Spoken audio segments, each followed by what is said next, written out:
Hey there people, and welcome to my second movie review.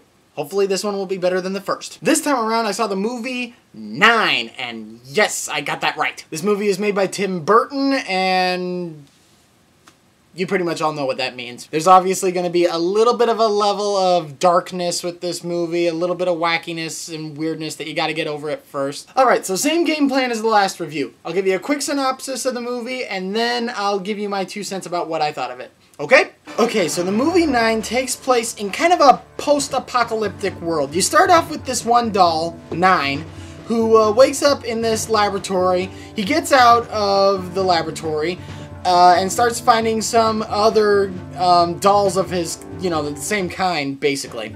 And pretty much everyone in the group is a different type, you know? For example, 6 is kind of like this person who can like see into the future. He's the kind of artisty kind of person. 7 is the defender and the warrior. 5 is kind of like the normal peacekeeper kind of guy. 3 and 4 are the librarians. They're the smart people. 8 is obviously the heavy. He's the guy who's kicking butt and taking names. Which, by the way, I don't know if this is only me, but does it look like 8 took Cloud's sword? You know, Cloud from Final Fantasy VII. Does it look like he took his sword? I don't know. Maybe that's just me.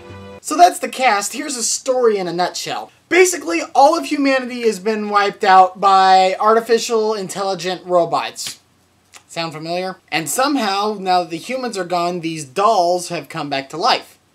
They explain that in a movie. I'm not going to give that away, because that's kind of important. Alright, now here's my take on the movie. This movie is rated PG-13, and there is a reason for that. There are a couple of things in there that might be a little bit scary. And I'm not talking horror movie scary or anything like that. It's just, it might just be a little bit creepy, you know? Myself, personally, I had no problem with it. Gosh, I sure hope not. I'm a college student, for crying out loud. Although the storyline in this movie is really good, I couldn't help but realize that it did feel a tad familiar. I mean, artificially intelligent robots go rampaging against human beings. Where have we heard that before? Terminator, Matrix, iRobot. And speaking of Terminator, most of these bad guys look like some kind of a crossbreed from one of those Terminator robots. I'm not even kidding you. Every bad guy in this movie, every mechanical robot, looks like one of the Terminator robots, and Edward Scissorhands jumped into a blender, got blended around, and the offspring turned into the bad guys that are in this movie. And you know something? That might actually be an okay thing. The fight scenes in this movie were fantastic. They were not too over the top though, which is good. Granted, there were a couple of explosions in this movie, but you never got the feeling like you accidentally walked into a Michael Bay movie, you know what I mean? I'm not gonna give too much of a spoiler away, but this movie definitely has an "oh crap" moment. It's like I'm watching it and I think that it's almost over and it's like, oh, they won and oh crap! This movie is very short. It's only 80 minutes long. It definitely felt a lot longer though, I'm just telling you that. Okay, let me give you a little bit of a warning right here. Have you ever been to one of those movies in the past where it feels like they're trying to pull off something epic, but it just doesn't work? No matter how hard they try? Spider-Man 3. That's what the first 15 minutes of this film feels. It feels like they're trying to pull off something big. After those 15 minutes though, it starts becoming big, and it starts getting really good. Pretty much my biggest question that I had with this movie was just this one question. Okay, so dolls wielding scalpels could fight off these robots, but humans with AK-47s couldn't?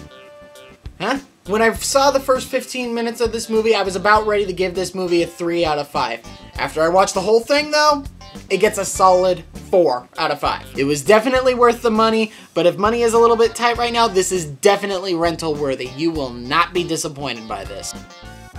Okay, people, 3 things I wanted to bring up real quick before this is over. 1, I want to make another one of those videos that answers a bunch of questions as quickly as possible, but this time around, I want to answer your questions. Send me questions on the comments page down there, or send me a personal message. Either way, send me some questions. 2, school is starting up for me next week, so unfortunately, I might not be able to upload another video for a couple of weeks. I'm still here, but it might take a little longer. Sorry about that. And the pièce de résistance, Kanye West.